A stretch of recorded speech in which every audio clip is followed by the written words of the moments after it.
La tragédie de Hussein, que la paix soit sur lui. Shir Sadouq. En effet, vous avez dans le messager d'Allah un excellent modèle à suivre pour quiconque espère en Allah et au jour dernier et invoque Allah fréquemment. Le noble Coran, sourate 33, verset 21. Préface de l'éditeur. Ashura détient une place emblématique et représente une commémoration fondamentale aux yeux des chiites du monde entier. Dans bien des recoins de la planète se tiennent chaque année des assemblées pour perpétuer l'évocation, le message et les causes du martyre de Hussein, que la paix soit sur lui.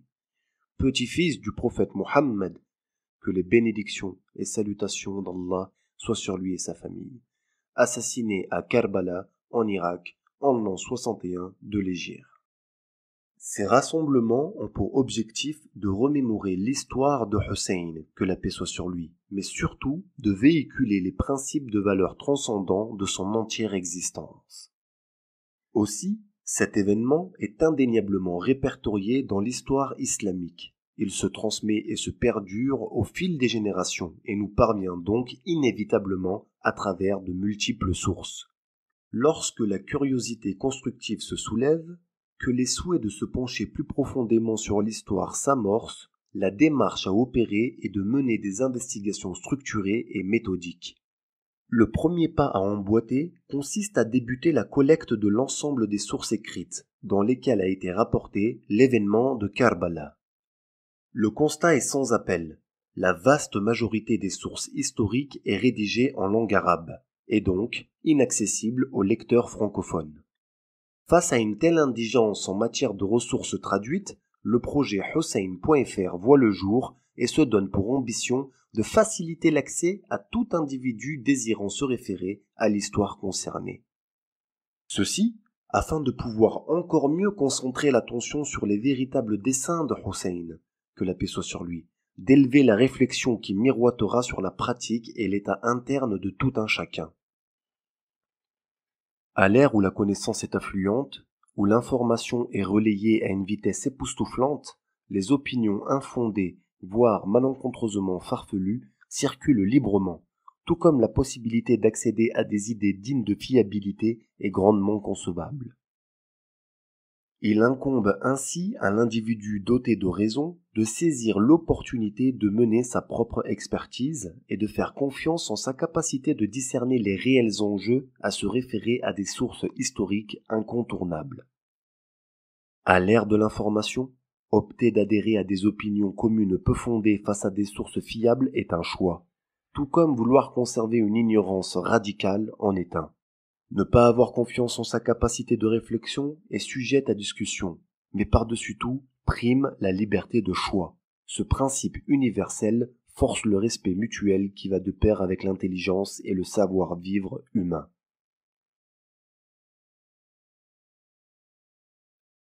Préface du traducteur. Les objectifs, les visées et l'essence même du projet Hussein.fr consiste à traduire et mettre à disposition des lecteurs francophones les principales œuvres et sources historiques se rapportant au martyr de Hussein ibn Ali, que la paix soit sur lui. Petit-fils du messager de Dieu, que les bénédictions et salutations d'Allah soient sur lui et sa famille. Il, que la paix soit sur lui, fut assassiné par les ordres du calife omeyyade Yazid ibn Muawiyya, en l'an 61 de l'Hégire dans le désert de Karbala. Ce projet prend son élan avec la parution de l'ouvrage L'événement de Karbala d'Abu Mikhnaf en 2016. S'ensuit Le martyr de Hussein de Sheikh el-Moufid en 2017. Et voici à présent le troisième corpus, La tragédie de Hussein de Sheikh Sadouq. Ce dernier opuscule regroupe un ensemble de narrations extraits du livre Al-Amali de l'auteur du même nom. Le livre Al-Amali renferme la transcription des assemblées de Sheikh Sadouq, qui se tenaient à Mashhad les mardis et vendredis de chaque semaine, du 18 Rajab 367 après Hégire au 11 Sha'ban 368 après Hégire. L'éminent savant chiite dictait à ses disciples différentes narrations qu'il retranscrivait mot à mot, d'où le terme amali, qui est le pluriel de imla, c'est-à-dire dictée. C'était une méthode couramment utilisée par les savants et leurs disciples, à la fin du IVe siècle de l'Hégire.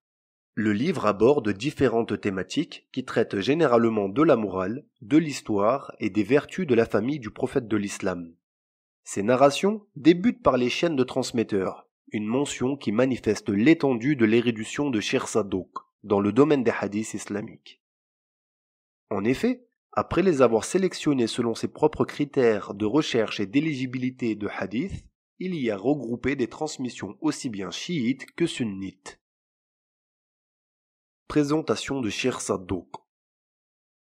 Abu Ja'far Muhammad ibn Ali ibn al-Hussein ibn Moussa ibn Babawayh al-Kummi, communément appelé Cheikh Sadouk, est l'un des plus illustres savants chiites du IVe siècle de l'Hégire.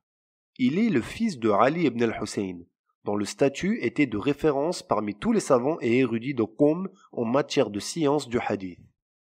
Ce dernier assurait également les fonctions de jurisconsulte, d'homme de confiance et de dirigeant des habitants de Qom. La date de naissance de Cheikh Sadouk ne peut être définie précisément, mais d'après les œuvres Kamal al-Din et al-Ghaiba de Cheikh Toussi, il est déduit qu'il serait né en 305 après Hégire, suite à la mort de Mohammed ibn Uthman al-Amri, le deuxième représentant de l'imam al-Mahdi. Aussi, Cheikh Sadouk aurait lui-même évoqué le propos suivant.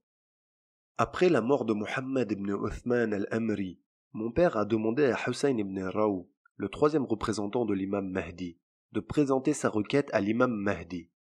Priez qu'Allah lui fasse la faveur d'un fils. 3 jours plus tard, mon père fut informé que l'imam avait répondu à sa demande et qu'Allah le gratifierait d'un fils. De plus, Cheikh Sadouk vécut à une époque proche de celle des imams et recueillit un nombre important de hadiths relatés de la famille du prophète Ahl al-Bayt. Ainsi les a-t-il compilés dans divers corpus de grande valeur et de renommée scientifique, et pu, de cette façon, apporter une grande contribution à l'histoire du chiisme et par extension à celle de l'islam, comme peu de savants le firent. Il est également rapporté de Cheikh Toussi que Cheikh Sadouk maîtrisait les hadiths par cœur, qu'il était érudit dans les sciences du hadith, et qu'il ne détenait de semblable dans la ville de Qom. Il faut savoir que plus de 300 ouvrages lui sont attribués, mais dont la majorité a en revanche disparu de nos jours. Pour les chiites duodécimains, l'ouvrage Man la yadur al-Faqih, dont il est l'auteur, compte parmi les 4 principaux livres de référence dans le domaine des hadiths. Mais encore, d'autres de ses ouvrages les plus importants et reconnus qui peuvent être cités sont Ma'ani al-Akhbar, Uyun Akhbar al-Rida, al-Khisal, Ilal al-Shari'i et Sifat al-Shi'a. Par ailleurs, au-delà de sa large production bibliographique, il eut une conséquente influence sur bien des disciples. Parmi eux figurent 2 savants très célèbres, Sayyid al-Murtada et Cheikh al-Mufid. Cheikh Sadouk quitta ce monde en l'an 381 après Hégire et fut inhumé à Ray, dans le sud de Téhéran. Son sépulcre réside dans un cimetière connu sous le nom de cimetière d'Ibn Babawayh, et les gens continuent toujours de le visiter. En l'an 1238, à l'époque de Fath Ali Shah Qajar, survint une inondation qui endommagea sa sépulture. Alors que cet incident avait eu lieu des siècles après son décès, il fut constaté que son corps était encore très bien conservé. La traduction du livre.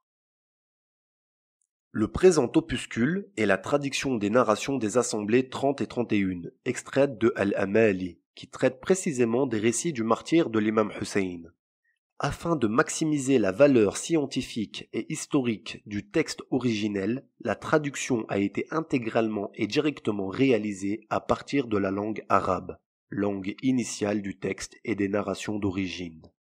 Le livre pris en référence est Al-Amali, paru chez Muassasat al-A'allami lil Matbu'at, première édition, 1430 après Hégire, 2009, édité à Beyrouth.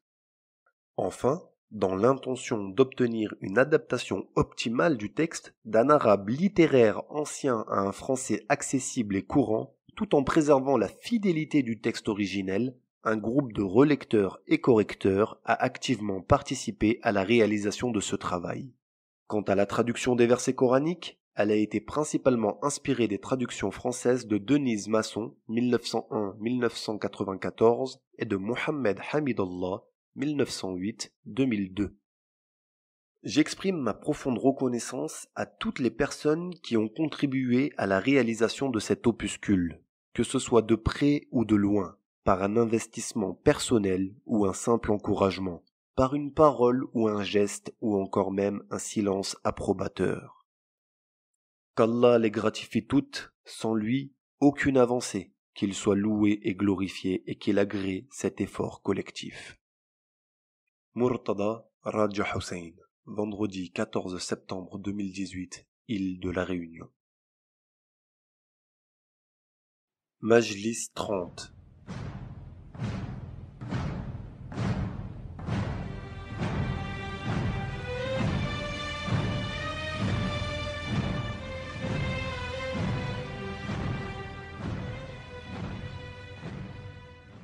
Majlis du samedi 9 Muharram de l'an 368 après Hégire. Le martyre de Hussein ibn Ali ibn Abi Talib, que la paix soit sur eux. La chaîne de transmission du principal récit.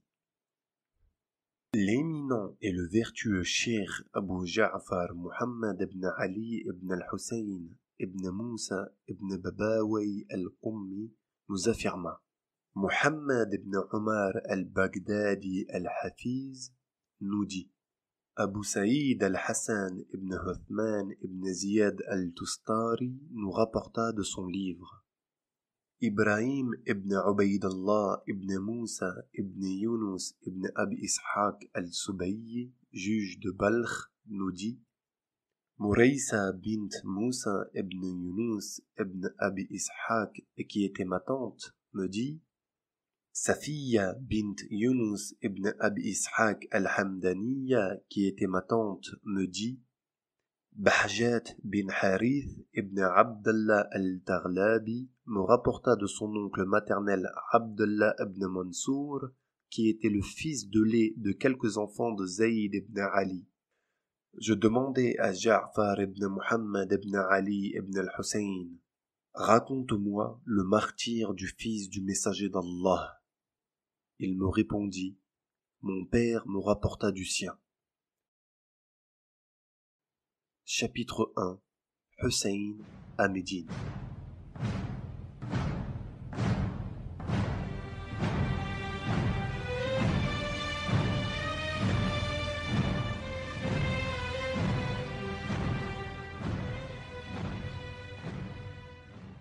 Lorsque Muawiyya était sur le point de mourir, il convoqua son fils Yazid, qu'Allah le maudisse, le fit asseoir auprès de lui avant de lui dire: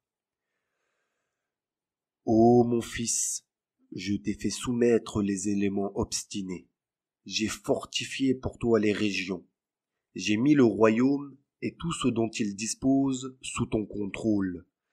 Mais je crains 3 personnes qui s'opposeront à toi vigoureusement. Elles sont Abdullah ibn Omar ibn Khattab, Abdullah ibn Zubayr et Hussein ibn Ali.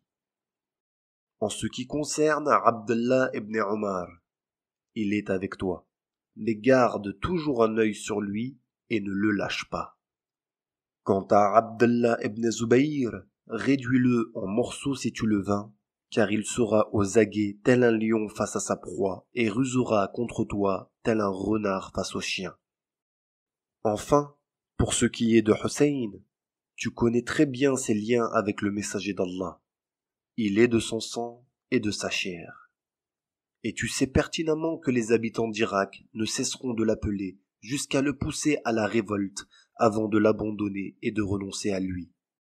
Si tu le domines, pardonne-le, car il jouit d'un statut très proche du prophète et d'un grand droit. Quoi qu'il en soit, nous lui sommes liés et avons des liens de parenté avec lui. Je te mets en garde de ne pas le maltraiter, ni qu'il se sente brutalisé de ta part. Il continua: Lorsque Muawiyya mourut et que Yazid prit le pouvoir, ce dernier affecta son oncle Utba ibn Abi Sufyan comme gouverneur de la ville du messager d'Allah. À son arrivée à Médine, Marwan ibn Hakam était le gouverneur qui avait été choisi par Muawiyah. Utba le destitua de ses fonctions et prit sa place. Il voulut mettre à exécution les ordres de Yazid concernant Marwan, mais ce dernier réussit à s'enfuir. Il ne put donc l'appréhender. Utba envoya un messager à Hussein ibn Ali pour le convoquer.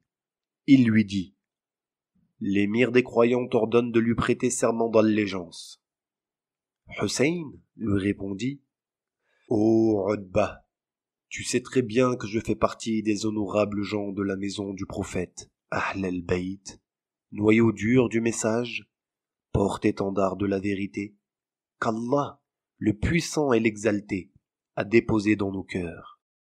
Vérité qu'il a fait exprimer à travers nos langues et que nous avons formulée par le vouloir d'Allah, le puissant et l'exalté. J'ai entendu mon grand-père, le messager d'Allah, dire « Le califat est interdit aux enfants d'Abu Sufyan. Par conséquent, comment pourrais-je prêter allégeance à une famille sur laquelle le messager d'Allah a dit de telles paroles ?» Lorsque Utba entendit ces mots, il convoqua le scribe et lui demanda d'écrire. Par le nom d'Allah, le tout miséricordieux, le très miséricordieux, au serviteur d'Allah, Yazid, émir des croyants, de Utba ibn Abi Sufyan. De toute évidence, Hussein ibn Ali ne reconnaît pas ton califat ni ne te prête allégeance. Quelle est ta décision le concernant? Paix sur toi. Après avoir reçu la lettre, Yazid répondit à Utba. Dès que tu reçois cette lettre, dépêche-toi de me répondre. Inscris-y tous ceux qui rentrent sous mon commandement et tous ceux qui le contestent. Que ta réponse soit accompagnée de la tête de Hussein ibn Ali. Lorsque Hussein apprit la nouvelle, il se résolut à quitter la région du Hidjaz pour l'Irak. Quand la nuit tomba, il partit à la mosquée du prophète pour faire ses adieux sur sa tombe. En arrivant à la tombe, une lumière resplendit de celle-ci avant de disparaître dans la tombe. Le soir suivant, il partit à nouveau faire ses adieux sur la tombe. Il fit longuement la prière et lorsqu'il se prosternait, il s'assoupit.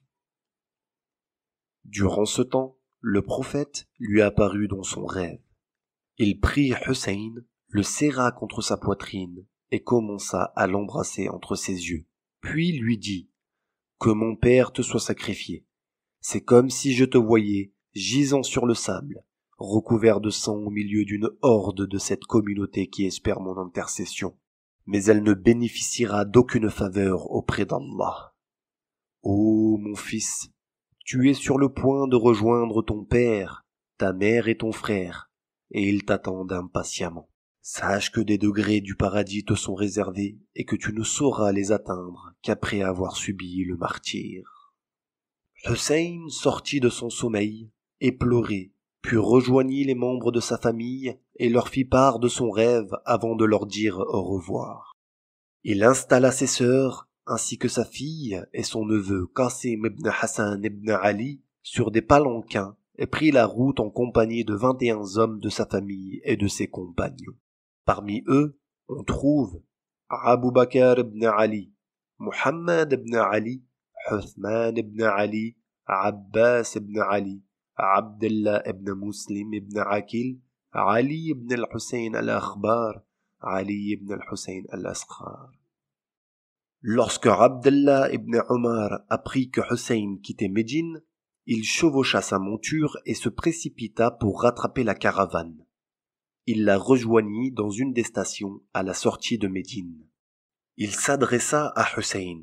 « Où vas-tu, ô fils du messager d'Allah ?» Il répondit « En Irak. » Il dit « Attends, reviens dans la ville de ton grand-père. » Hussein refusa sa proposition. En constatant ce refus, Ibn Omar lui dit « Ô Aba Abdallah, montre-moi l'endroit que le messager d'Allah avait l'habitude d'embrasser. » Hussein dévoila son nombril et là, Ibn Omar l'embrassa 3 fois, puis pleura. Ensuite, il lui dit « Je te confie à Allah, ô Aba Abdallah, car en vérité, tu seras tué lors de ce voyage. » Chapitre 2. Hussein sur la route vers Koufa.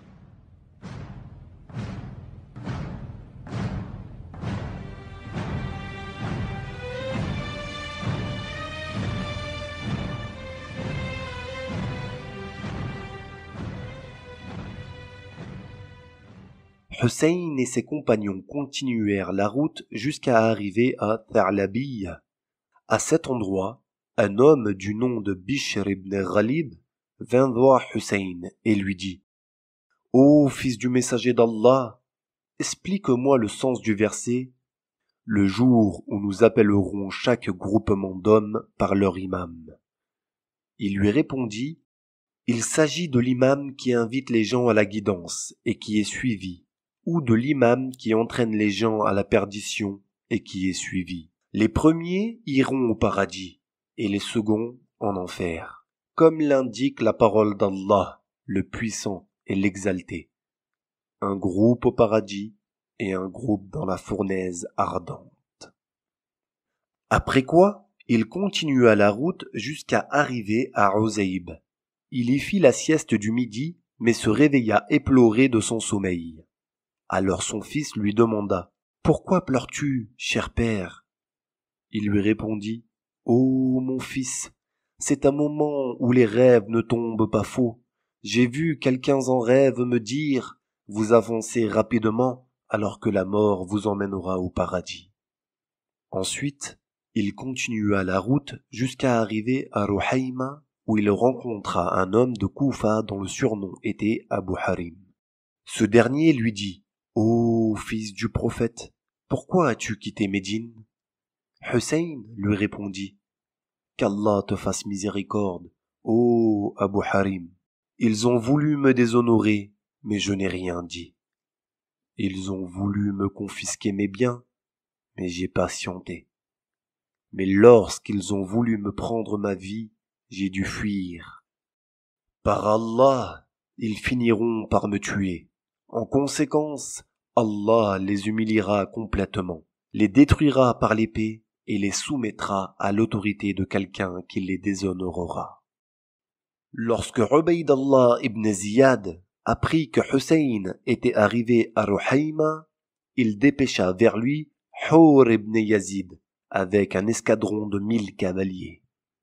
Hur relata « Lorsque je quittais ma maison pour me diriger vers Hussein, j'entendis 3 fois « Ô Hur, reçois la bonne nouvelle de ton entrée au paradis. » Mais lorsque je me retournai, je ne vis personne.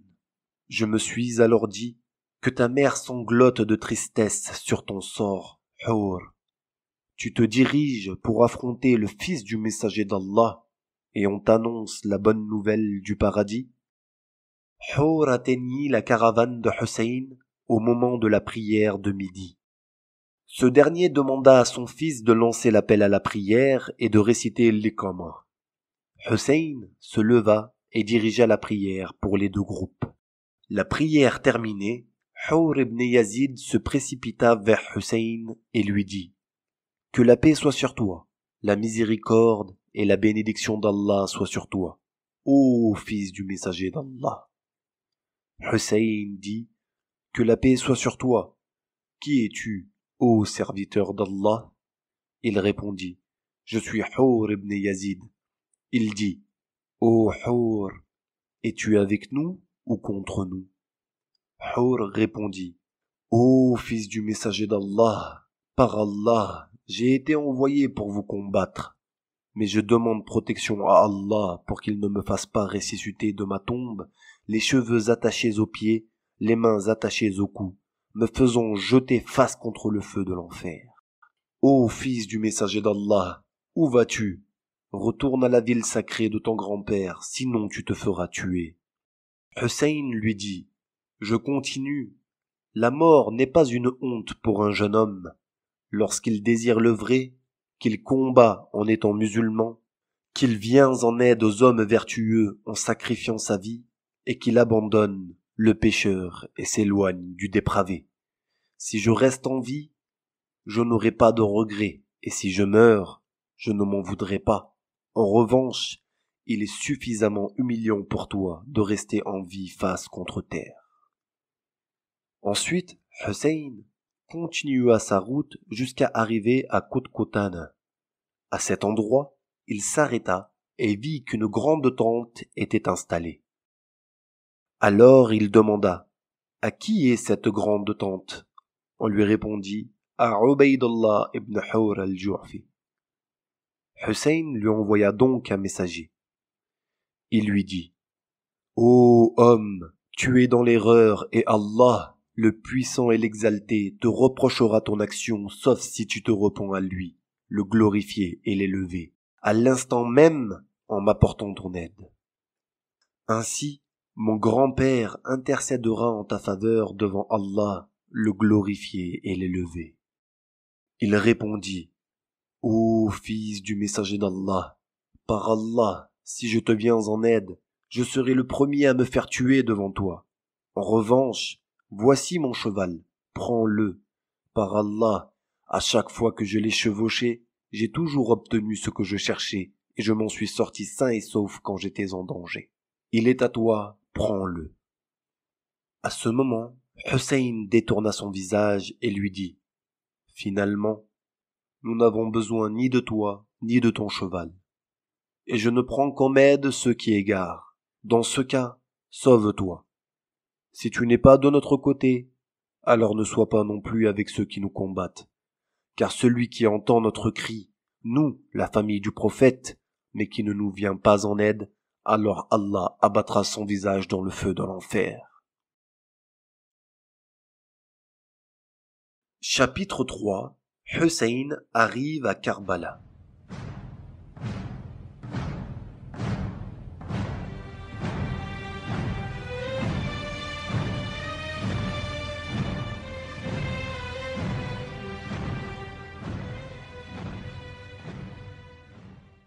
Puis Hussein continua la route jusqu'à arriver à Karbala. Là, il demanda « Quel est cet endroit ?» On lui répondit « Ô fils du messager d'Allah, c'est Karbala. » Alors il dit « Par Allah, c'est un jour d'affliction et d'adversité. C'est l'endroit où coulera notre sang, où notre honneur sera souillé. » Puis arriva Ubaydullah ibn Ziyad avec son armée. Ils installèrent leur camp à Nukhayla. De là, ils envoya à Hussein un dénommé Omar ibn Saad à la tête d'un bataillon de 4000 cavaliers. Successivement arrivèrent Abdullah ibn al-Hussein al-Tamimi, Shabat ibn Ribbi et Muhammad ibn Ashat ibn Qais al-Kindi, chacun à la tête d'un bataillon de 1000 cavaliers. Ubaydullah ibn Ziyad envoya une lettre à Omar ibn Saad pour le nommer chef de l'armée et pour demander à tous les autres de se soumettre à son commandement.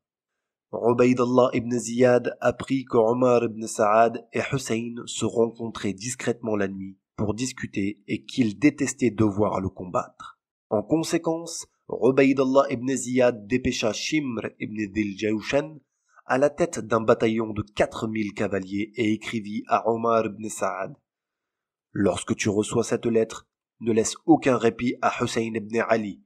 Prends-le à la gorge et barre-lui l'accès à l'eau, de la même manière qu'il en a été interdit à Uthman le jour où il fut assiégé chez lui. » Quand la lettre parvint à Omar ibn Saad, il ordonna à son porte-parole d'annoncer « Nous laisserons encore à Hussein et à ses compagnons cette journée et cette nuit. » Chapitre 4. Les événements de la veille d'Ashura.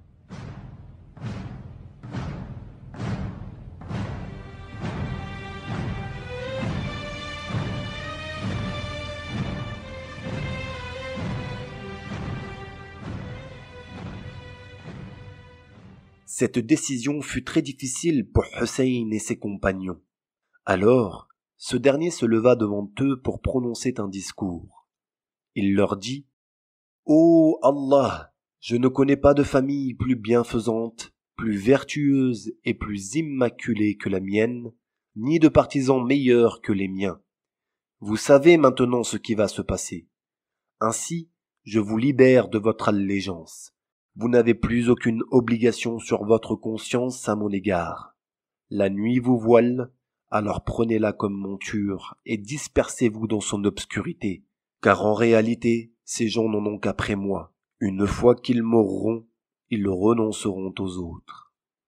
À ce moment-là, Abdallah ibn Muslim ibn Aqil ibn Abi Talib se leva et dit « Ô fils du messager d'Allah, que diront les gens de nous si nous abandonnons notre cher, notre chef, notre maître, le fils de notre prophète qui est le maître des prophètes?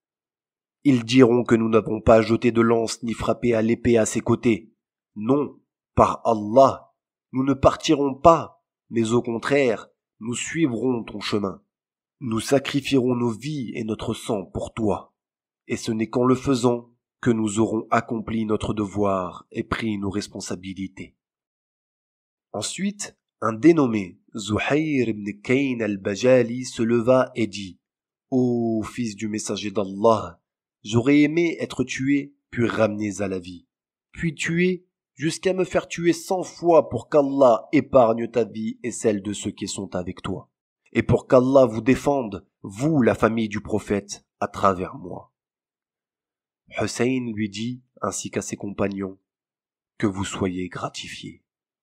Hussein leur demanda ensuite de creuser des fosses autour de son camp et d'y jeter du bois. Puis il chargea son fils Ali de prendre la tête de 30 cavaliers et 20 fantassins, afin d'aller s'approvisionner en eau. Pendant que ces derniers ressentaient profondément le danger, Hussein déclama les vers suivants. « Ô temps, honte à toi! Quel genre d'ami es-tu? Combien sont morts pour toi, au lever et au coucher du soleil, parmi compagnons et solliciteurs. Le temps ne se satisfait pas qu'un tel remplace un autre. La décision finale appartient au Tout-Puissant. Chaque être vivant parcourra mon chemin. » Ensuite, il s'adressa à ses compagnons. « Levez-vous, buvez l'eau qui sera votre toute dernière ration. Faites vos ablutions et lavez-vous. Lavez vos habits qui seront en finalité vos linceuls. » Puis il dirigea la prière de l'aube avant qu'il ne les charge de finaliser les derniers préparatifs avant la bataille. Il leur demanda de flamber les bois déposés dans les fosses creusées autour de son camp, afin d'affronter l'ennemi d'un seul front. Chapitre 5. Le jour d'Ashura.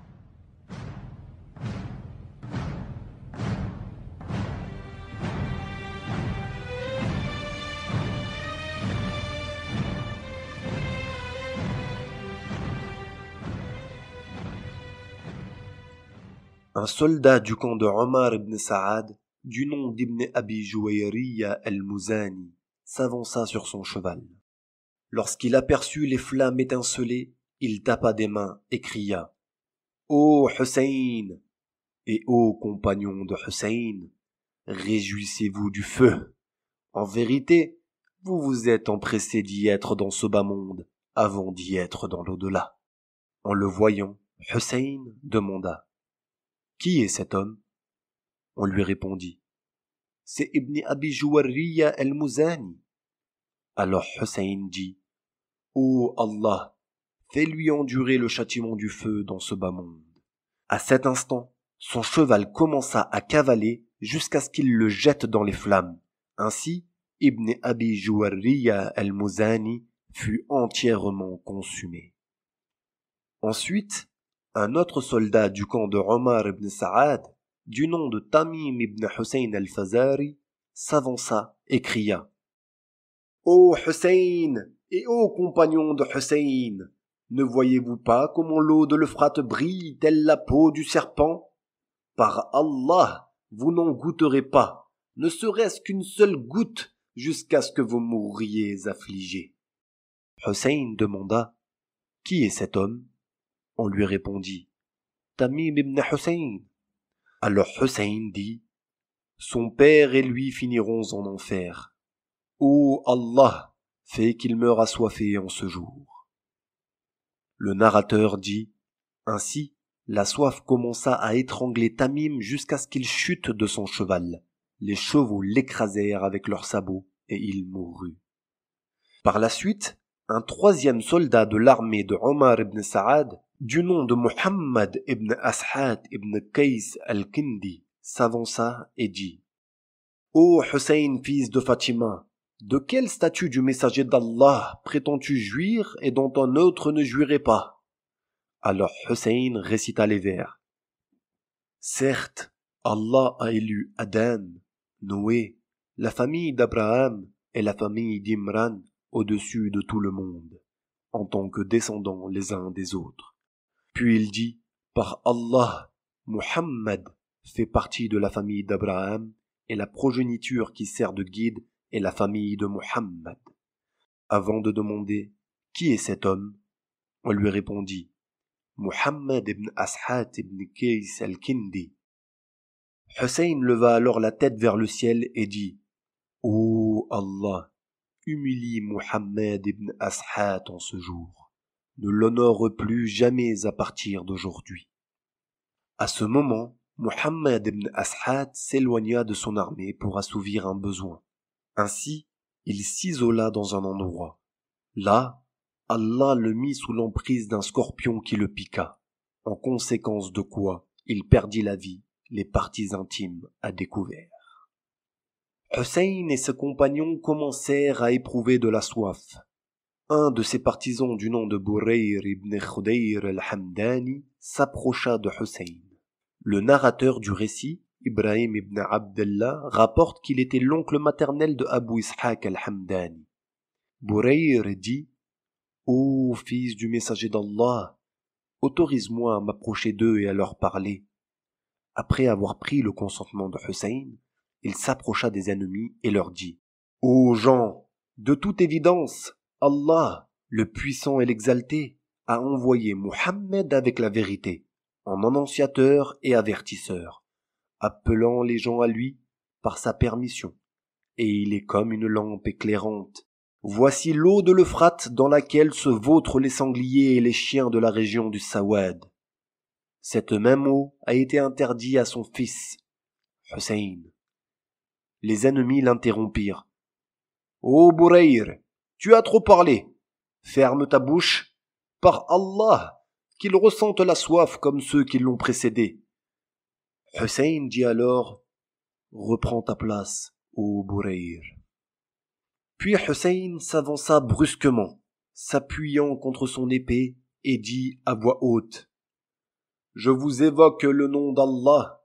Me connaissez-vous » Ils répondirent, « Oui, tu es la progéniture et le petit-fils du messager d'Allah. » Hussein dit, « Par Allah, savez-vous que mon grand-père est le messager d'Allah » Ils répondirent, « Oui, par Allah. » Hussein dit, « Par Allah, savez-vous que ma mère est Fatima, la fille de Muhammad » Ils répondirent, « Oui, par Allah. » Hussein dit, « Par Allah, savez-vous que mon père est Ali ibn Abi Talib » Ils répondirent, « Oui, par Allah. » Hussein dit, « Par Allah, savez-vous que ma grand-mère est Khadija bin Khuwaylid, la première femme de cette communauté à avoir accepté l'islam » Ils répondirent, « Oui, par Allah. »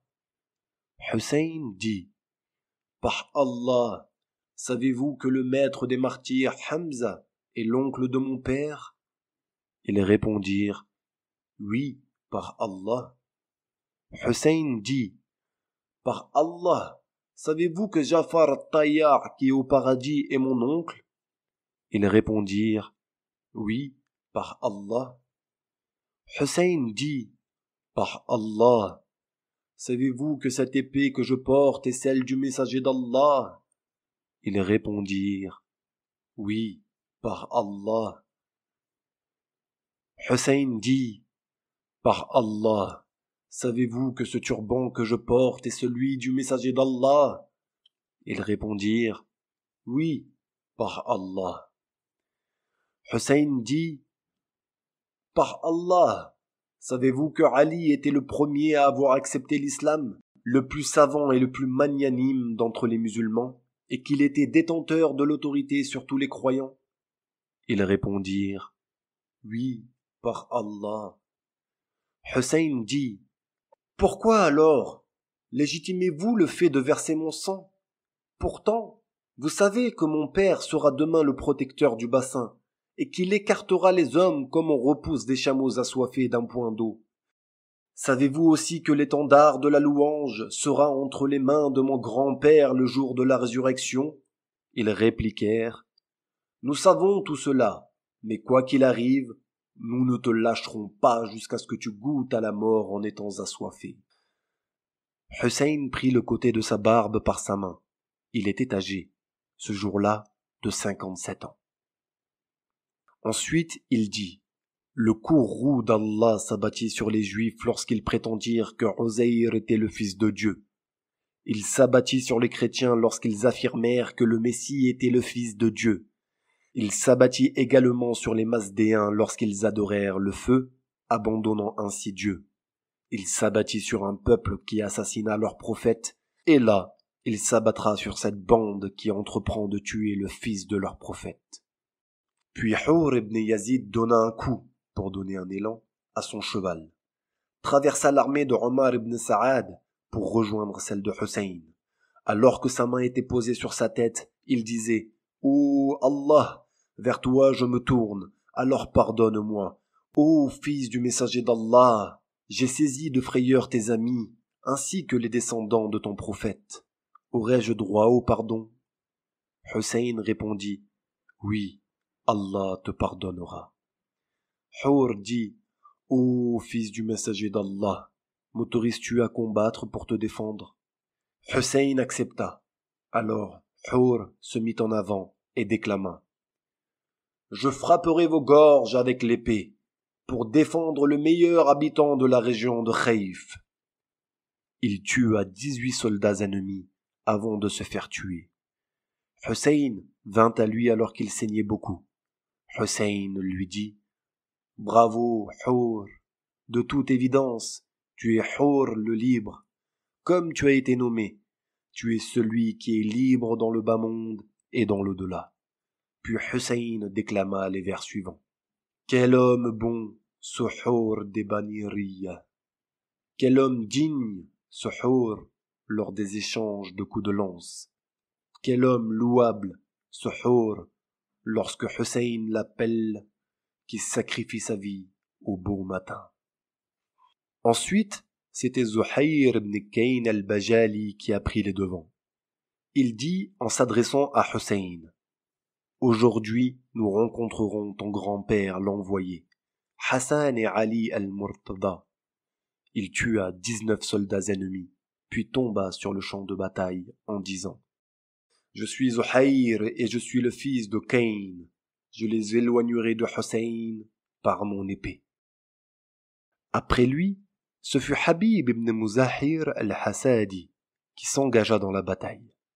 Il déclama « Je suis Habib et mon père Muzahir. Nous sommes plus vertueux que vous et plus purs. Nous défendons le meilleur homme lorsqu'il est évoqué. » Il tua 31 hommes parmi les soldats ennemis avant de tomber en martyr. Le narrateur, qu'Allah l'élevé soit satisfait de lui.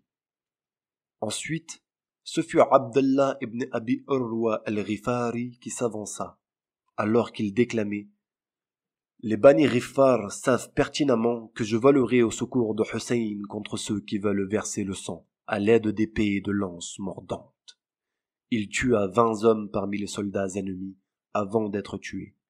Qu'Allah lui fasse miséricorde. Après lui, c'est Burayr ibn Khudayr al-Hamdani qui s'engagea dans la bataille. Il était le meilleur récitant coranique de son époque. Il déclama « Je suis Burayr et mon père Khudayr. Il n'y a rien de bien en celui qui ne fait pas le bien. » Il tua 30 hommes parmi les soldats ennemis avant de tomber en martyr. Qu'Allah soit satisfait de lui. Après lui, c'était Malik ibn Anas al-Kha'ili qui s'engageait dans la bataille. Il déclama: les gens des tribus de Kahil, de Doudan, de Khindaf, ainsi que de Kayz Aylan savent pertinemment que nos hommes détruisent les rivaux. Nos hommes, soyez comme des lions atroces. La famille de Ali représente les partisans du miséricordieux. La famille de Harb représente les partisans de Satan. Il tua 18 hommes parmi les soldats ennemis avant de tomber en martyr. Qu'Allah soit satisfait de lui. Après lui, c'était Ziyad ibn Musahhir al-Kindi qui s'engageait dans la bataille. Il attaqua les ennemis tout en déclamant: je suis Ziyad et mon père Muhassir, plus courageux qu'un lion solitaire de la jungle. Ô Seigneur, je suis un protecteur de Hussein, ayant délaissé et abandonné Ibn Sa'ad. Il tua 19 hommes parmi les soldats ennemis avant de tomber en martyr. Qu'Allah soit satisfait de lui. Après lui, c'était Wahhab ibn Wahhab qui s'avançait. Il était chrétien avant que sa mère et lui ne se convertissent à l'islam en présence de Hussein. Ils l'accompagnèrent jusqu'à Karbala. Ainsi, il monta sur un cheval, s'empara du pilier d'une grande tente et partit combattre. Il tua 7 ou 8 individus parmi les soldats ennemis, mais finit par être capturé. Il fut présenté à Omar ibn Sa'ad, qui ordonna de lui trancher la tête. En conséquence, on l'égorgea, puis on jeta sa tête devant le camp de Hussein. Sa mère prit son épée et s'avança, mais Hussein lui dit: « Ô mère de Wahhab, assieds-toi car les femmes n'ont pas à combattre. Ton fils et toi serez assurément auprès de mon grand-père Mohammed au paradis. » Ensuite, c'était Hilal ibn Hajjaj qui s'avançait. Il déclama: « Je lance mes flèches dont les coches ont été signées. Aucune pitié pour un esprit dont la peur lui sera inutile. » Il tua 13 hommes parmi les soldats ennemis avant de tomber en martyr. Qu'Allah soit satisfait de lui. Après lui, c'était Abdullah ibn Muslim ibn Aqil ibn Abi Talib qui s'engageait dans la bataille en déclamant: « Je jure que je ne serai tué qu'en tant qu'homme libre. Bien que je trouve la mort déplaisante, je réprouve qu'on me regarde en homme peureux. Le peureux est celui qui désobéit et qui prend la fuite. » Il tua 3 hommes parmi les soldats ennemis avant de tomber en martyr. Qu'Allah soit satisfait de lui et le couvre de sa miséricorde. Ensuite, c'était Ali ibn al-Hussein al-Asghar qui s'engageait dans la bataille. Lorsqu'il s'avança vers les ennemis, les yeux de Hussein se remplirent de larmes. Il dit: « Ô Allah, témoigne contre eux. Le fils de ton messager, celui qui lui ressemble le plus en apparence et dans le comportement, s'est avancé pour les combattre. » Ali ibn al-Hussein déclama: « Je suis Ali ibn al-Hussein ibn Ali. Nous sommes, par le Seigneur de la maison sacrée, les plus proches de l'envoyé. Ne voyez-vous pas comment je défends mon père ?» Il tua 10 hommes parmi les soldats ennemis, puis revint vers son père et lui dit: « Ô père, j'ai très soif. » Hussein lui dit: « Ô mon fils, sois patient, ton grand-père étanchera ta soif par une jatte pleine. » Alors il retourna sur le champ de bataille. Il combattit et tua 44 soldats ennemis avant de tomber en martyr. Après lui, c'était Qasim ibn Hassan ibn Ali ibn Abi Talib qui s'avança. Il déclama: « Ô mon âme, n'aie pas peur, car tous périront. Aujourd'hui, tu atteindras les hauts degrés du paradis. » Il tua 3 hommes parmi les soldats ennemis, puis tomba de son cheval. Qu'Allah soit satisfait de lui et le couvre de sa miséricorde. Hussein jeta un regard à droite puis à gauche, mais ne vit personne pour l'aider. Alors, il leva la tête vers le ciel et dit: « Ô Allah, tu es témoin de ce qu'ils font à la descendance de ton envoyé. » Puis les Bani Kilab se mirent en travers de lui et de l'eau. Là, une flèche fut lancée. Elle se planta dans sa gorge et il tomba de son cheval. Il retira la flèche et la jeta. Il recueillit dans sa main le sang qui coulait, et lorsqu'elle fut pleine, Il l'étala sur son visage et sur sa barbe en disant « Je rencontrerai Allah, le puissant et l'exalté, opprimé, recouvert de mon sang. » Ensuite, il tomba au sol, la joue gauche en premier. L'ennemi d'Allah, Sinan ibn Anas al-Ayyadi, s'approcha de lui, ainsi que Shimr ibn Dhil-Jawshan al-Amiri, qu'Allah les maudisse tous les deux, accompagnés de soldats parmi les gens de Sham. Ils s'arrêtèrent près de la tête de Hussein. Ils se dirent, les uns les autres, « Qu'attendez-vous? Apaisez les souffrances de cet homme. » Sinan ibn Anas al-Ayyad, qu'Allah le maudisse, s'approcha de Hussein, le prit par la barbe et se mit à le frapper de son épée à la gorge. Il lui dit « Par Allah, je t'égorgerai. Je sais très bien que tu es le fils du messager d'Allah et que tu es le meilleur des hommes eu égard à ta mère et ton père. » Chapitre 6. Les captifs après le martyre de l'imam Hussein.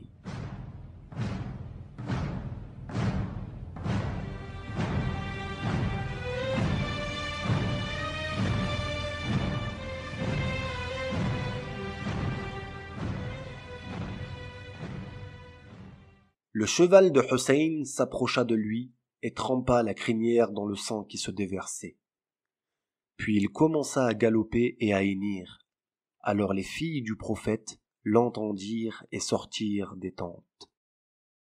Elles virent le cheval mais sans cavalier. Alors elles comprirent que Hussein avait été tué. Kulthum, la fille de Hussein, sortit de la tente en pleurs, la main sur la tête. Elle disait « Ô Muhammad, voici Hussein, gisant dans le désert, dépouillé de son turban et de sa cape. » Sinan ramena la tête de Hussein ibn Ali auprès de Ubaydullah ibn Ziyad. À cet instant, il déclama « Charge ma selle d'or et d'argent, j'ai tué le roi protecteur, j'ai tué le meilleur des hommes, eu égard à sa mère et son père, le meilleur d'entre eux lorsque sa lignée est évoquée. » Ubaydullah ibn Ziyad lui dit « Malheur à toi, si tu savais qu'il était le meilleur des hommes eu égard à sa mère et son père, alors pourquoi l'as-tu tué ?» Puis il ordonna de trancher sa tête, ce qui fut fait. Ainsi, Allah hâta que son âme soit jetée dans le feu. Ensuite, Ubaydullah ibn Ziyad dépêcha un envoyé vers Kulthum ibn Hussein qui lui dit « Louange à Allah qui tua vos hommes. Comment juges-tu ce qu'Allah vous a fait subir ?» Elle répondit « Ô fils de Ziyad, si tu te réjouis du meurtre de Hussein, sache qu'il a longtemps réjoui son grand-père. Il lui donnait des baisers, embrassait ses lèvres et le portait sur ses épaules. Ô fils de Ziyad, prépare ta réponse pour son grand-père, car il sera ton ennemi demain. Qu'Allah a pris sur son messager Muhammad et sa famille. » Majlis 31. Suite du récit du martyre de Hussein, dimanche 10 Muharram de l'an 368 après Hégire, jour d'Ashura. L'éminent et le vertueux Cheikh Abu Ja'far Muhammad ibn Ali ibn al-Hussein ibn Moussa ibn Babawayh al-Qummi nous déclare « Mon père nous dit, Sa'ad ibn Abdullah nous dit, rapporté de Ahmad ibn Muhammad ibn Isa, de Abi Abdullah Muhammad ibn Khalid al-Barki, de Daoud ibn Yazid, de Abi al-Jaroud ibn Bukayr et Burayd ibn Muawiyah al-Ajli, de Abu Ja'far al-Bakir. Il dit « Hussein ibn Ali fut très atteint. Il y avait sur lui 321 et quelques blessures causées par des coups de lance, d'épée ou de flèche. Il a été relaté qu'elles étaient toutes de face, car il ne tournait pas le dos à l'ennemi. » Muhammad ibn Moussa ibn al-Mutawakkil nous dit « Ali ibn al-Hussein al-Sa'ad Abadi nous dit, rapporté de Ahmad ibn Muhammad ibn Khalid, de son père Muhammad ibn Sinan, de Abi al-Jaroud Ziyad ibn Mulzir, de Abdullah ibn al-Hassan al-Muthanna, de sa mère, Fatima bin Hussein, elle dit: Les pilleurs entrèrent dans notre tente. À cette époque, j'étais encore une petite fille et j'avais 2 chaînes en or à mon pied.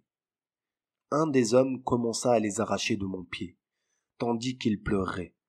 Alors je lui demandai: Mais pourquoi pleures-tu, ô ennemi d'Allah?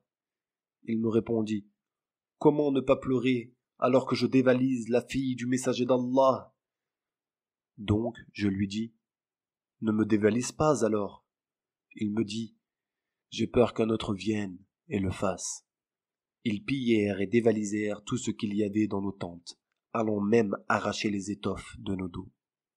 Mohammed ibn Ibrahim ibn Ishaq nous dit: Abdelaziz ibn Yahya al-Basri nous dit: Mohammed ibn Zakaria nous rapporta: Ahmad ibn Muhammad ibn Yazid nous dit: Abu Naïm me dit: Le garde de Ubaydallah ibn Ziyad me dit: Lorsque la tête de Hussein fut apportée, il ordonna qu'on la mette devant lui, sur un plateau rond en or. Puis il commença à tapoter les incisives de Hussein avec le bâtonnet qu'il tenait dans sa main. Là, il dit: Tu as vieilli très rapidement, ô Aba Abdallah. Un homme présent dans la foule réagit en disant: Arrête! J'ai vu le messager d'Allah embrasser exactement là où tu poses actuellement ton bâtonnet. Alors Ibn Ziyad dit: C'est la revanche du jour de Badr. Ensuite, il ordonna d'enchaîner Ali ibn al-Hussein et de conduire les femmes et les captifs en prison. J'étais avec eux. Toutes les ruelles où nous passions étaient remplies d'hommes et de femmes qui se frappaient le visage et qui pleuraient. Ensuite, les captifs furent jetés et enfermés en prison. Ensuite, Ibn Ziyad demanda à faire venir Ali ibn al-Hussein, les femmes, ainsi que la tête de Hussein. Zaynab ibn Ali était parmi eux. Ibn Ziyad dit: La louange est à Allah qui vous a déshonoré et tué et qui a déjoué vos plans. Zaynab répliqua: La louange est à Allah qui nous a honorés par Muhammad et nous a purifiés pleinement. En vérité, Allah a démasqué le débauché et a mis au grand jour les mensonges du pécheur. Il dit: Comment juges-tu ce qu'Allah a fait subir à ta famille? Elle répondit: Le martyre était leur destinée divine. Ainsi ils s'engagèrent avec bravoure vers leur lieu de repos éternel. Allah vous réunira, eux et vous, le jour de la résurrection, et vous plaiderez devant lui. Ibn Ziyad s'emporta contre elle au point de la menacer, mais Amr ibn Hurays le calma. Zaynab lui dit alors: Ô Ibn Ziyad, suffis-toi de tout ce que tu nous as déjà fait endurer. Tu as assassiné nos hommes, arraché nos racines, fait violence à ma famille et capturé nos femmes et nos enfants. Si cela te calme, alors oui, tu es maintenant apaisé. Ibn Ziyad les renvoya en prison et dépêcha des hommes pour annoncer partout la nouvelle du meurtre de Hussein. Puis il ordonna de préparer les captifs et la tête de Hussein et les fit conduire jusqu'en Syrie. Le narrateur: Un groupe de personnes qui avaient accompagné les captifs sur le chemin m'a rapporté que les nuits, ils entendaient des voix de djinns pleurer et se lamenter sur Hussein jusqu'au matin. Ils me dirent aussi: Lorsque nous arrivâmes à Damas, les femmes et les captifs furent introduits dans la ville, le visage découvert. À ce moment, les gens malveillants de la Syrie dirent: Nous n'avions encore jamais vu de captifs plus beaux que cela. Qui êtes-vous? Soukaina bint Hussein répondit: Nous sommes les captifs de la famille de Muhammad. Ils furent enfermés sur la route de la mosquée, où sont habituellement enfermés les prisonniers. Ali ibn al-Hussein, qui était à cette époque un jeune homme, était parmi eux. Un vieil homme parmi les habitants de la Syrie s'approcha d'eux et leur dit: Loué soit Allah qui vous a tués, qui vous a détruits et qui a anéanti les racines de la rébellion. Et ainsi, il continua à les insulter. Une fois terminé, Ali ibn al-Hussein lui dit « N'as-tu pas lu le livre d'Allah, le puissant et l'exalté ?» Le vieil homme répondit « Mais si. » Alors Ali ibn al-Hussein lui dit « N'as-tu pas lu le verset ? Dis, je ne vous demande pour cela nul salaire si ce n'est l'affection eu égard à mes proches. » Le vieil homme répondit « Mais si. » Ali ibn al-Hussein lui dit « Nous sommes ceux-là. » Puis il enchaîna « N'as-tu pas lu le verset ? Donne aux proches ce qui leur est dû. » Le vieil homme répondit « Mais si. » Ali ibn al-Hussein lui dit « Nous sommes ceux-là. » Puis il continua « N'as-tu pas lu le verset ? Ô vous les gens de la maison, Allah veut seulement éloigner de vous la souillure et vous purifier pleinement. » Le vieil homme répondit « Mais si. » Ali ibn al-Hussein lui dit « Nous sommes ceux-là. » Le Syrien leva alors ses mains au ciel et répéta 3 fois « Ô Allah, je me repens à toi. » Et continua « Ô Allah, je désavoue les ennemis de la famille de Muhammad et ceux qui ont tué les gens de la maison de Muhammad. Je lisais ton Coran, mais je n'avais pas pris conscience de cela avant ce jour. » Ensuite, les femmes de Hussein furent emmenées devant Yazid ibn Muawiyya. Là, les femmes de la famille de Yazid, les filles de Muawiyya, ainsi que sa famille crièrent, se lamentèrent et organisèrent une assemblée de deuil. La tête de Hussein fut posée devant Yazid. Alors Soukaina dit « Par Allah, je n'ai jamais vu quelqu'un avoir le cœur plus dur que Yazid, ni un incroyant, ni un polythéiste être plus mauvais et plus endurci que lui. » Alors qu'il regardait la tête de Hussein, Yazid déclama « Et si seulement mes aïeux tués à Badr avaient été témoins de l'affliction des Khazraj face au torrent d'épée ?» Puis il ordonna de fixer la tête de Hussein sur la grande porte de la mosquée de Damas.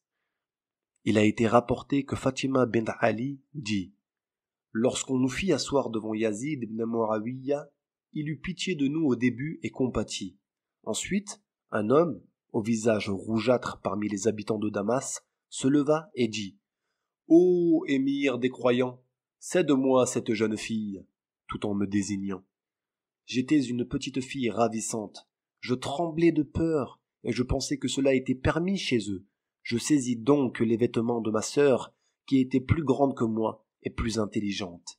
Elle dit alors à cet homme de Syrie, « Tu dis faux, par Allah, maudit sois-tu, ni toi, ni lui n'avez ce droit. » Yazid se mit en colère et dit, « Par Allah, tu mens, si je veux le faire, je le ferai. » Elle dit, « Par Allah, non, Allah ne t'a pas donné ce droit, à moins que tu ne renies notre religion et que tu professes une autre religion que la nôtre. » En entendant cela, Yazid s'emporta de colère et dit « C'est comme ça que tu me fais face ? Ce sont ton père et ton frère qui ont renié la religion. » Elle dit « C'est par la religion d'Allah, celle de mon frère, mon père et mon grand-père que vous avez été guidés, toi, ton grand-père et ton père. » Il dit « Tu dis faux, ô ennemi d'Allah. » Elle dit « Tu es un émir qui insulte injustement et tu opprimes dans ta gouvernance. » Elle, Fatima bint Ali, dit « Il se tut comme s'il avait eu honte. » L'homme de Damas demanda à nouveau « Ô émir des croyants, cède-moi cette jeune fille. » Il dit « Va-t'en, qu'Allah t'offre une mort certaine. » Muhammad ibn Ali al-Majlaway me dit Muhammad ibn Abil Qasim, de Muhammad ibn Ali al-Koufi, de Nasr ibn Muzahim, de Lot ibn Yahya, de Haris ibn Ka'b, de Fatima bint Ali.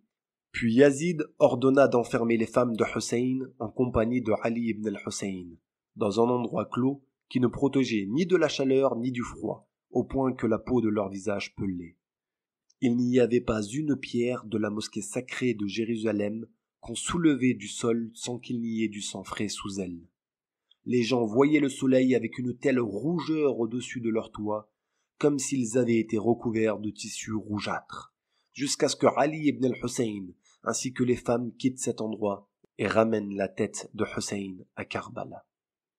Mohammed ibn Hassan ibn Ahmed al-Walid nous dit, Hassan ibn Matil al-Daqqaq nous dit, Ya'qub ibn Yazid nous dit, rapporté de Ali ibn al-Hassan ibn Ali ibn Fadl, de al-Daylami qui est Suleyman, de Abdullah ibn Latif al-Taflisi, al-Saddiq Abu Abdullah Ja'far ibn Muhammad dit, lorsque Hussein ibn Ali fut frappé à l'épée, qu'il tomba de son cheval et qu'on vint l'égorger, un annonciateur de la part du Seigneur de la puissance, le louer et l'élever, cria depuis l'intérieur du trône divin.